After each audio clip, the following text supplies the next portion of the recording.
আমরা চেয়েছি আবার আমাদের সেই শৈশবটাকে বাঁচতে এবং খাদান সেই সব কিছু ডেলিভার করছে কোথাও না কোথাও। অ্যাকশন থাকলে তার রিয়াকশনও হবে। নমস্কার বন্ধুরা, আজকে তোমাদের সামনে কোনো মুভি রিভিউয়ার বসেনি এবং আমি নিজেকে কখনো মুভি রিভিউয়ার বলিও না। I am more of A reactor. আজকে তোমাদের সামনে যে বসে আছে সে একটা বাংলা সিনেমার লাভার, সে একটা আদ্যপান্ত দেব ফ্যান, একটা দেবের ফ্যান বয়। জাস্ট এটাই, এই পরিচিতিটাই আজকের এই ভিডিওর জন্য আমার কাছে এনাফ। খাদান, সুপারস্টার দেব অভিনীত খাদান এই সময়কার টক অফ টাউন। কাল আসছে এই সিনেমা এবং দর্শকও বেশ উচ্ছ্বাসিত। অলরেডি রাত 2টোর একটা শো, সেটা হাউসফুল হয়ে গেছে রায়গঞ্জের মতো জায়গায়।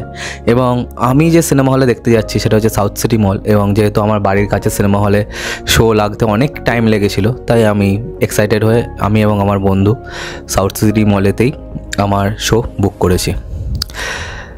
তো কালকে আসছে এই সিনেমা, এবং এই সিনেমা আমাদের ইন্ডাস্ট্রির জন্য লাস্ট আশা, লাস্ট ভরসা। কয়েকদিন আগে থেকে এই যে একটা আন্দোলন কিন্তু শুরু হয়েছিল, সুপারস্টার জিৎ তার চেঙ্গিজ, মানুষ ইত্যাদি সিনেমার মাধ্যমে করার চেষ্টা করেছিলেন, অঙ্কুশ তার মির্জা সিনেমার মাধ্যমে করার চেষ্টা করেছিলেন, এবং অন্যদিকে দেব, যার কিন্তু ট্র্যাক রেকর্ড এই দুজনের থেকে অনেকটাই ভালো, তিনি এতদিন টাইম নিলেন এই রিস্কটা নেওয়ার জন্য। তবে আমি আজ অবধি কখনোই এরকম কোনো ভিডিও কিন্তু বানাইনি, কারণ অ্যাজ আ দেব ফ্যান আমার কাছে কিন্তু এই গোটা ব্যাপারটা খুবই চিন্তাজনক হয়ে পড়ছে যতই সময় যাচ্ছে।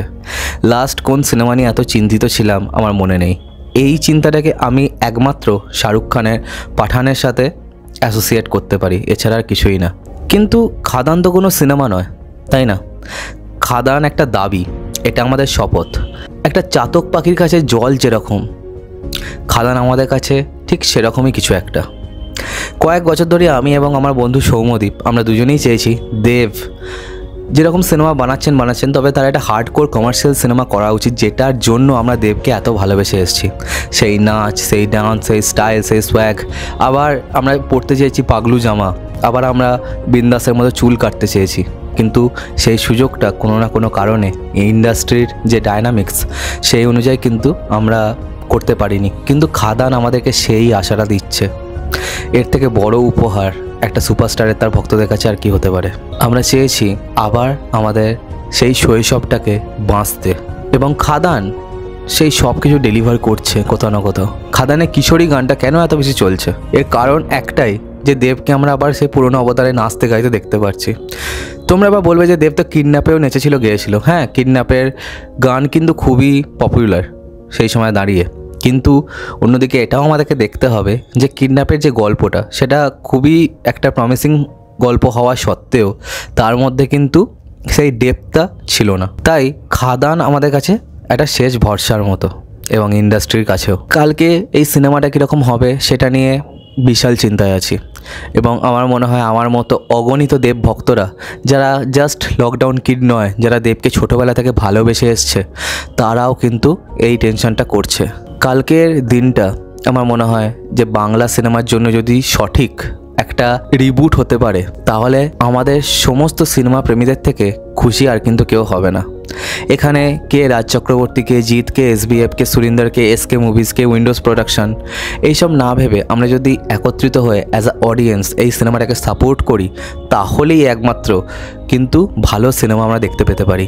একটা বহুরূপী তখনই হবে যখন ইন্ডাস্ট্রি চালু থাকবে, তাই না?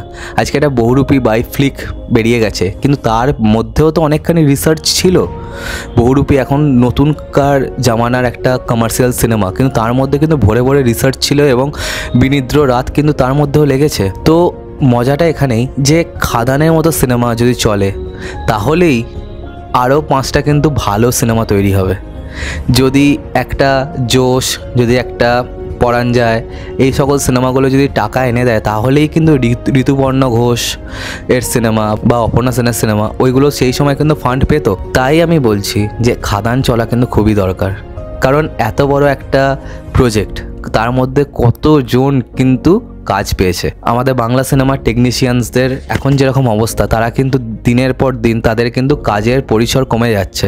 কেন ফেডারেশন থেকে একটা পার্টিকুলার সংখ্যা বেঁধে দেওয়া হচ্ছে তার কারণ কিন্তু এটাও, কারণ ইন্ডাস্ট্রিতে সেই টাকাটা নেই, তাই প্রডিউসারদের কাছ থেকে সেই টাকাটা যতখানি পারো নিয়ে নেওয়া যায়, দিয়ে সবাইকে মধ্যে বিলিয়ে দেওয়া যায়। কারণ কি, সঠিক টেকনিশিয়ানস তারা যদি নিজের কাজটা না পায় তাহলে তো কিছু করার থাকবে না, তাই না? কোথায় যাবে? এরকম যদি চলতে থাকে যেরকম সিনেমা এখন হচ্ছে, অর্থাৎ বড় পর্দায় সিরিয়াল, তাহলে একদিন বাংলা ইন্ডাস্ট্রি সবার প্রথমে ওটিটি বেসড হয়ে যাবে। সেটা কি তোমরা চাও? I don't think so. তো সব মিলিয়ে এই ছিল আজকে আমার ভিডিও, এই ছিল আজকে আমার বক্তব্য, যে কালকে যাও সবাই মিলে সিনেমাটা দেখো, ভালো খারাপ সেটা নিজের ওপিনিয়নটা জানাও, আর কোথাও না কোথাও এই কপি, এটা থেকে এটা নিয়েছে ওইটা না ভেবে নিজের করে নাও সিনেমাটাকে। কখনোই কোনো সিনেমা, কোনো আর্ট ফর্ম কিন্তু অরিজিনাল হয় না, কোনো না কোনো ইন্সপিরেশন থাকেই। যে সমস্ত অরিজিনাল সিনেমাস থাকে আমরা যেগুলো দেখতে পাই, সেগুলো হয়তো কোনো না কোনো থিয়েটার বা কোনো না কোনো গল্প সেখান থেকে লেখা, বা কেউ যদি অরিজিনাল গল্প নিয়েও করে সেই লেখক কিন্তু কোনো না কোনো জায়গা থেকে ইন্সপিরেশন নেয়। তো কোনো আর্ট ফর্ম এই দুনিয়ায় অরিজিনাল কিন্তু নয়। তুমি ভাবো, প্রথম যখন মানুষ ছবি এঁকেছিল, আদিম মানুষ যখন প্রথম ছবি এঁকেছিল, তখন তো সে পাথরে আঁকিবুকি কেটেছিল, সেটা দেখে আর একটা মানুষ আঁকিবুকি কেটেছিল, তাহলে তো সেটাও কপি। তো সেখান থেকেই তো আর্টের জন্ম হয়েছে, তাই না? তো সব মিলিয়ে আমার এই কথাটাই বলার ছিল। এবার তোমরা নিজের বক্তব্য কমেন্ট বক্সে প্লিজ জানাও। আর আজকের মতো ভিডিওটা এখানেই শেষ করলাম। কমেন্ট করে জানাও যে তোমাদের কি মন্তব্য হচ্ছে, কীরকম লাগছে, কীরকম তোমরা ফিল পাচ্ছ as a cinema lover, as a Dev lover. আর আমার বেশি কিছু বলার নেই, কালকে সকালবেলায় উঠতে হবে এবং দেখতে যেতে হবে খাদান। আজকের মতো ভিডিওটা এখানে শেষ করলাম, আর সাবস্ক্রাইবটা প্লিজ করে দিও যাতে আমার সাথে তোমাদের আবার দেখা হয়। Bye bye.